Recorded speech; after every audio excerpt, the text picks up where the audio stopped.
Conociendo el rico folclore de esta zona de Asturias, vamos a adentrarnos en algo especial que no tocamos casi nada, con ninguna frecuencia, y son las misas de gaita. Arturo Fernández, en esta zona de Asturias hay muchas diferencias de las misas de gaita que se cantan en otros concejos de Asturias. La diferencia que hay entre las distintas zonas de misas de gaita, como pueden ser la zona de Aller, la zona de Llanes, Infiesto, creo que Teberga también, es, sí, según los estudiosos, la diferencia de solemnidad. Por lo visto parece que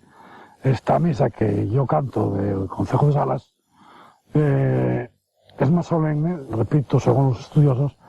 y creo que es debido a las distintas tonalidades, es decir, a los altos y bajos que tiene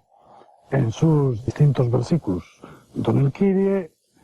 más en el Sanctus, en el Agnus y en el Benedictus. ¿Puede hablarnos un poco de la antigüedad de esta misa, de la que vamos a escuchar una parte? Bueno, en los maestros que tuve, como puede ser, que en paz esté, mi amigo Manuel Díaz Díaz, más conocido por el Ferreiro de Camuño, Salas, hubo otros también, otro sacerdote muerto también, don Ramón, existen todavía cantores de la zona de Salas, don José María, don Rodrigo, Lolo, preguntando a esta gente qué raíces, qué deducciones podíamos sacar de esto, no me supieron decir concretamente, simplemente la contestación, pues no sé, porque ya la cantamos hace muchísimo tiempo y nunca